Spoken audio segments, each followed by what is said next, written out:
Little did I know. From Shadows to Light, my story. Chapter 1. From Shadows to First Light. Born into chaos and love in Cahos, David, the youngest of the Liddle triplets, learns early that memory, shame, class, faith, music, and masculinity will tug him in different directions. Yet the pull toward gentleness and purpose keeps showing through. Lows, Ballgames, and broken noses. My older brother Jimmy was in his junior year of high school during our move, and he became something of a bully toward me in that transition. I don't know exactly why, maybe the stress of the move, maybe the pressure he felt to keep up appearances and be Mr. Wonderful to the outside world. Probably both. What I do know is that my other brother, Bill, was no longer around to protect me, and without that buffer, Jimmy's mood landed squarely on me. Jimmy, it's hard to reconcile the different sides of him I experienced back then. The dissonance still echoes.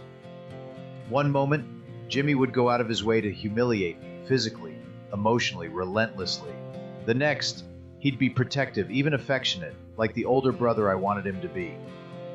Those shifts were confusing. They made it hard to know where I stood with him. I remember one moment vividly. I'd been given an old relic of a bicycle, sky blue, with a wide granny seat straight out of the 1950s. One afternoon, I was riding it to the park when a kid named Richie Sebast started picking on me. I didn't know why. Maybe because I looked like an easy target. Richie was a couple of years younger than me, but outweighed me by plenty. He was slow, often the butt of other kids' jokes, so maybe he was trying to flip the script for once. He refused to give back my Nerf football when I said it was time for me to head home. Then he picked up my bike, lifted it clear off the ground, and slammed it down onto the basketball court. He shoved me a few times, and seeing no point in trying to fight, I turned and ran. Our house wasn't far from the park, just up the street. But as I was making my escape, Richie chased me down, tackled me in someone's yard, and shoved a handful of dirt into my mouth. I could barely breathe, but then I heard Jimmy's voice shouting, "Hey, stop it! Stop it!" Richie heard him too and scrambled up, bolting toward his chrome Mongoose BMX bike, and started pedaling home. I kept running, tears already streaming, until I got inside. What happened next, I didn't see firsthand, but I heard the story soon after. Jimmy chased Richie to his house and confronted him in the front yard. That's when Richie's dad came outside. Words were exchanged. Jimmy told him to keep his son away from me. The man responded by telling Jimmy to get off his property, and then punched him square in the nose, breaking it. Jimmy came home bloody and furious. Mom called the police. On another occasion that same year, I was playing a pickup game of baseball with the gang, and I was behind the plate, catching, without any protective gear. Jimmy Welcome was pitching, and his brother Joey was at bat.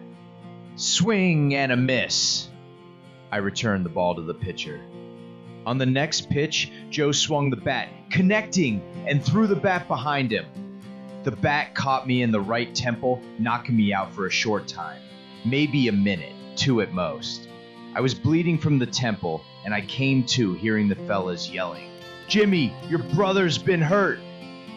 Apparently, my brother Jim was cutting through the ball field, headed to his girlfriend Lisa's home, just as the accident happened. Fortunately for me and Jim, my grandmother's home was just an 1/8 of a mile away. Jim picked me up in his arms and briskly carried me to Nana's home. She covered my head with a hand towel, took me to her car, and drove me to the emergency room, less than a half a mile away. My point being that Jimmy was there just in time, and wasted no time or energy getting me to help. That was my second traumatic brain injury, the first being when I was wrestling with Andy Britt.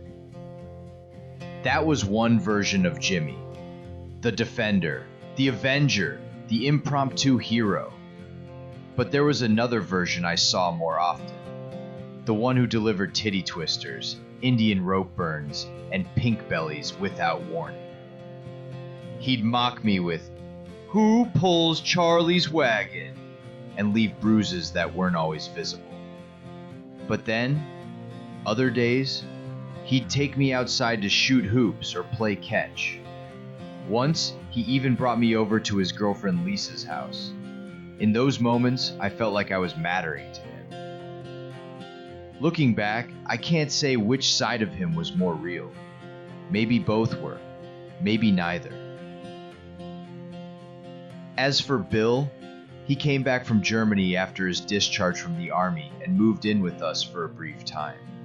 That didn't last long. Not long after he settled in, Mom discovered marijuana in his bedroom along with a stack of smut magazines. That was enough for her. "Here's $50, she reportedly told him. "You should probably head south where it's warmer." That's how she described it to me later. Billy's version, similarly, with a lot more colorful language.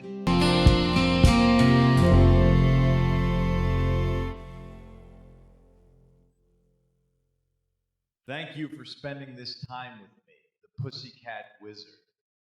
These moments we share, whether in shadows or in light, are threads in a much larger story, one I'm honored to tell with you beside me. As always, the journey continues. The next chapter subsection is waiting, and I'd be honored if you'd walk with me a little further down this road.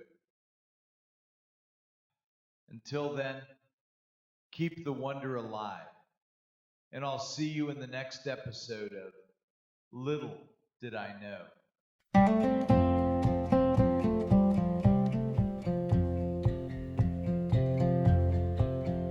If it's a moment you're after, let's give this a shot. 3 quick breaths in through the nose, believe it or not, it will render you happy in the sunshine of the day. I love living in Bisbee and no, I am not gay. The flowers do smell so wonderful in spring. I sit on my porch, a throne for a king. My libido is for magic, man or woman, it's not. So celibacy, I'm after magic mushrooms and pot. It's my life, I've chosen, like it or not. Bullfrogs and butterflies, Aunt Ruth, she had wrote, if music's like living, then I love every note. Bullfrogs and butterflies and plenty of pot.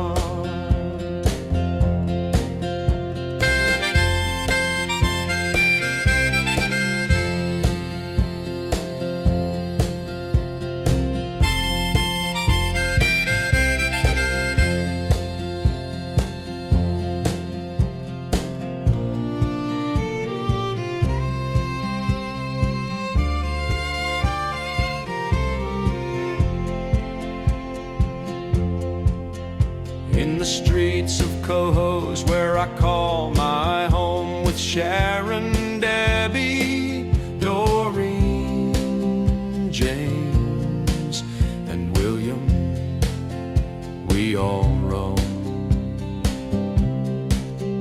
From the block to the park, we never walked alone. Through thick and thin, siblings forever tightly sewn.